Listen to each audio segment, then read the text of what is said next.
Bonjour, nous sommes le 23 novembre 2016 et dans cette petite vidéo, je voudrais aborder la question suivante. Pourquoi le pape François refuse-t-il de répondre aux questions, ce qu'on appelle les dubia, les doutes, qu'ont posés 4 cardinaux de l'Église catholique à propos de son encyclique sur la pastorale de la famille, Amoris Laetitia? Alors je rappelle un peu ce qui s'est passé. Donc à l'occasion de la réunion des cardinaux de l'Église catholique à Rome, parce que d'autres des cardinaux devaient être nommés, 4 cardinaux, à savoir le cardinal Brandmüller, Burke, Calfara et le cardinal Meissner, ont déposé des questions fermées, qu'on appelle des dubia, qui appellent une réponse par oui ou par non.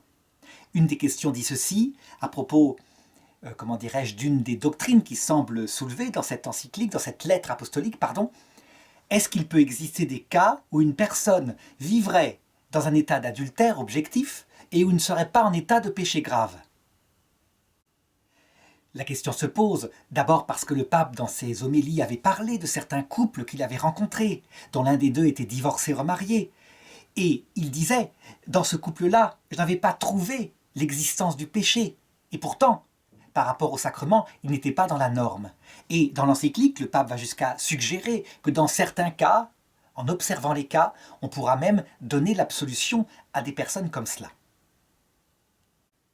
Donc évidemment, des fidèles, des prêtres, des cardinaux s'interrogent en disant « il y a là une doctrine nouvelle qui semble s'opposer à la doctrine même du Christ, qui dit « si un homme épouse une femme qui a été répudiée, il est en état d'adultère ».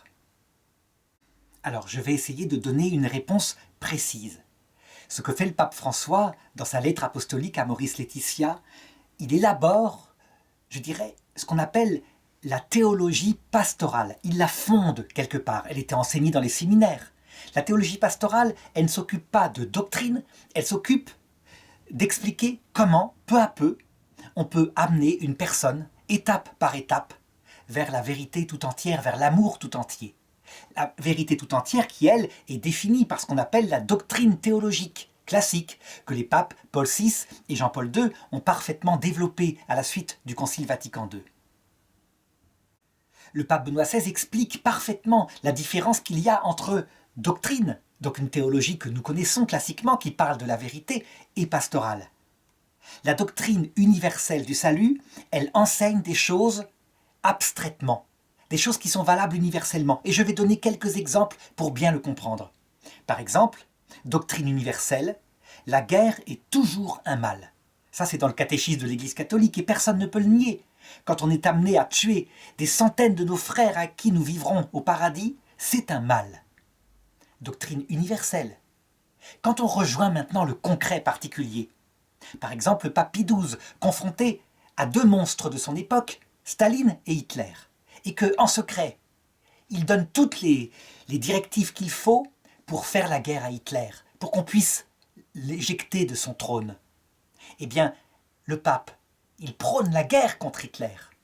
Est-ce que ça veut dire qu'il aurait émis une nouvelle doctrine, comme quoi, dans certains cas, la guerre est bonne? Non, la guerre est mauvaise. Mais là, dans ce cas en question, elle est naturellement un moindre mal. Si on laisse faire Hitler, c'est un génocide qui va s'accomplir.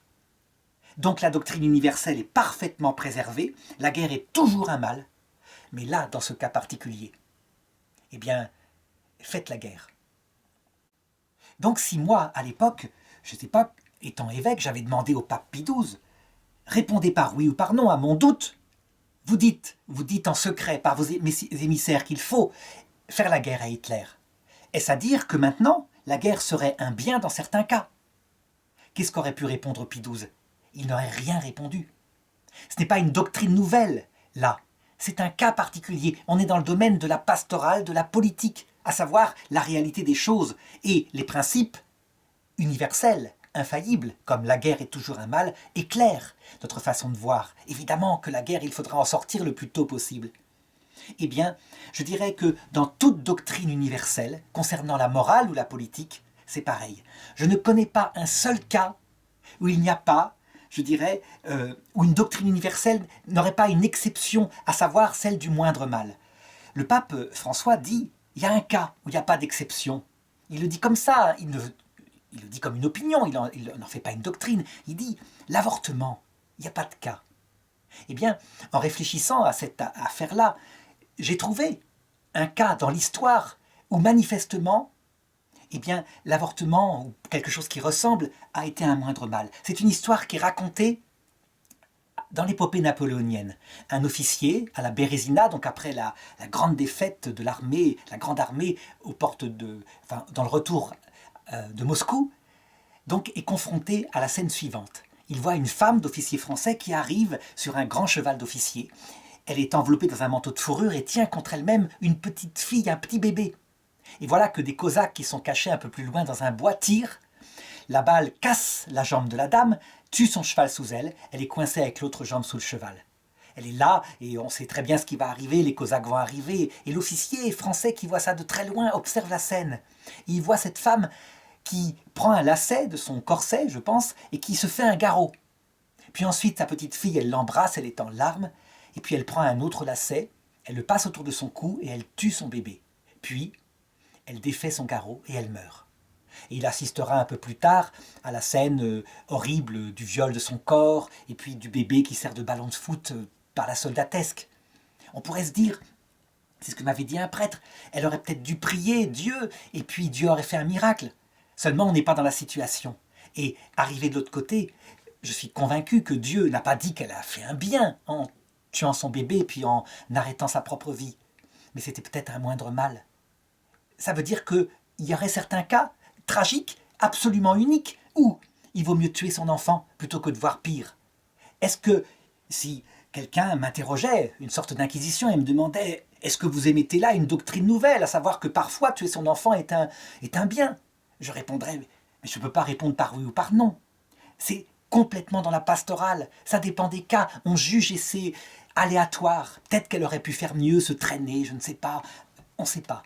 En tout cas, voilà ce que c'est que la pastorale. Et donc, les doubias, les questions fermées dans ce domaine-là, ne peuvent absolument pas être adéquates.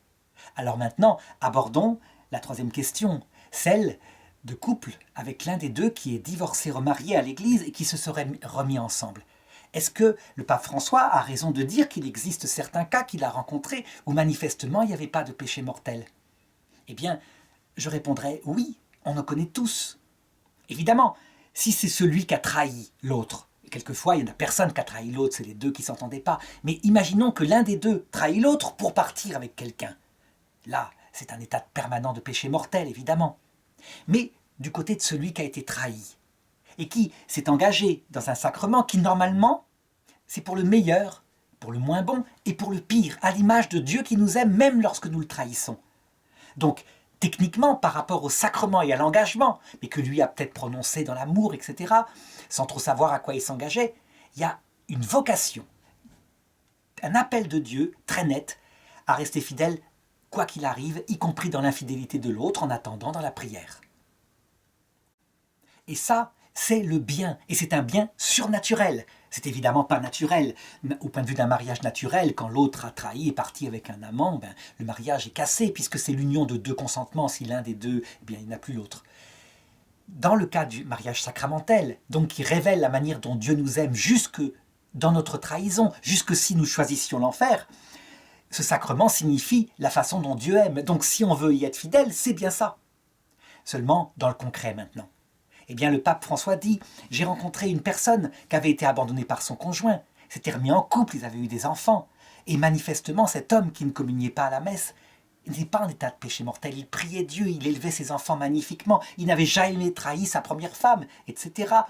C'est elle qui était partie. Et il disait « Il n'y avait pas ici d'état de péché mortel. » Est-ce que le pape a raison de soulever ce cas particulier? Bien sûr que oui. Bien sûr que oui. Et parfois, ces personnes-là sont bien plus proches de Dieu que nous. Et pourtant, elles ne peuvent pas communier, en l'occurrence, puisque quelque chose ne va pas dans le signe sacramentel. Maintenant, est-ce à dire que si je pose au pape un doubia, à savoir, est-ce qu'il y aurait donc des états comme cela, d'adultère par rapport au sacrement, qui seraient, je dirais, en dehors du péché? Le pape ne peut pas répondre. Il ne peut pas répondre comme ça. Parce que ça serait faire d'un cas particulier, individuel, une doctrine universelle. Tout simplement. Alors évidemment, comme les théologiens, et je dirais même les cardinaux, ont du mal, parce que ce sont des grands intellectuels habitués à la doctrine universelle, ils ont du mal à se projeter dans une autre analyse de la réalité, le concret, là. Eh bien, ils veulent tout repenser en matière de doctrine universelle, par exemple refaire de la casuistique, des choses comme ça avaient été tentées à la Renaissance. Le pape ne veut pas rentrer là-dedans. Il dit, la doctrine universelle, vous la connaissez, Paul VI, Jean-Paul II, Benoît XVI l'ont bien rétabli, le catéchisme de l'Église catholique. Elle n'est pas changée. Mais entrez maintenant aussi dans l'autre approche, la pastorale. Comment faire progresser les gens vers la vérité tout entière, vers l'application tout entière de l'appel d'amour du Christ. Et là, en l'occurrence, il y a souplesse, il n'y a pas de doctrine, c'est au cas par cas, à la lumière des principes universels. Alors évidemment, c'est un apport fantastique à la pensée de l'Église. Et je vais mettre sous la vidéo le lien vers, je dirais, cette théologie pastorale que j'ai mis sur Internet sous forme de beaucoup de leçons appliquant tous les cas. La pastorale de l'Ancien Testament, la pastorale du Nouveau Testament, etc. Et donc si certains s'y intéressent, ils pourront avoir cette formation. Tout à fait gratuitement, bien sûr, comme tout ce qui est sur Internet.